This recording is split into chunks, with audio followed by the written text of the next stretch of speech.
उद्या होणाऱ्या 28 तारखेला टीईटी परीक्षा संपूर्ण महत्वाची अपडेट्स प्रकाशित करण्यात आलेली आहे. मित्रांनो, या अपडेटनुसार जी 28 जून रोजी तुमची एक्झाम होणार होती ती एक्झाम आता पूर्णपणे या ठिकाणी रद्द करण्यात आलेली आहे, पुढे ढकलण्यात आलेली आहे. तर काय माहिती, संपूर्ण माहिती या व्हिडिओमध्ये आपण पाहूया. या ठिकाणी पाहू शकता, महाराष्ट्र राज्य परीक्षा परिषद मार्फत 28 जून 2026 रोजी संपूर्ण महाराष्ट्र राज्यात एकूण 1028 केंद्रावर शिक्षक पात्रता परीक्षा घेण्याचे प्रस्तावित होते. मात्र नीट 2026च्या परीक्षेमधील गैरप्रकार लक्षात घेऊन महाराष्ट्र राज्य परीक्षा परिषदेच्या वतीने सुरक्षितेच्या सर्व उपाययोजना केल्या होत्या.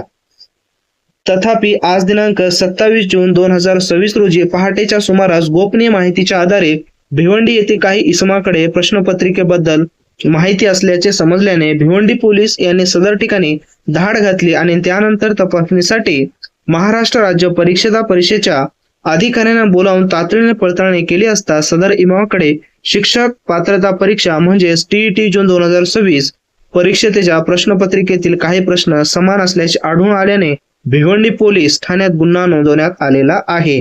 आणि पुढे पहा, सदर परिस्थिती लक्षात घेऊन 28 जून 2026 रोजी आयोजित करण्याची जी परीक्षा होती शिक्षक पात्रता परीक्षा ती आता पूर्णपणे पुढे ढकलण्यात येत आहे आणि कोणत्याही परिस्थितीत परीक्षा पूर्ण पारदर्शकतेप्रमाणेच व्हावी असा आग्रह असल्याने याबाबत सखोल चौकशी होणे गरजेचे वाटत असल्याने ही परीक्षा पूर्णपणे पुढे ढकलण्यात आली आहे आणि शिक्षक पात्रता परीक्षा अद्ययावत माहिती महाराष्ट्र राज्य परीक्षा परिषदेच्या वेबसाईटवर प्रकाशित करण्यात येईल. म्हणजेच मित्रांनो, या ठिकाणी जर 28 तारखेचा पेपर होता, ज्यांनी तिकीट काढून ठेवले होते, जे संपूर्ण तयारीने जाणार होते, यांच्यासाठी अत्यंत दुःखद माहिती आहे की तुमची शिक्षक पात्रता परीक्षा ही या ठिकाणी रद्द करण्यात आली, म्हणजेच पुढे ढकलण्यात आलेली आहे. तर पुढील अपडेट्ससाठी आपल्या चॅनलला सबस्क्राईब करा आणि हा व्हिडिओ जे मित्र तुमचे शिक्षक पात्रता परीक्षेला जाणार होते त्यांना व्हिडिओ शेअर करा.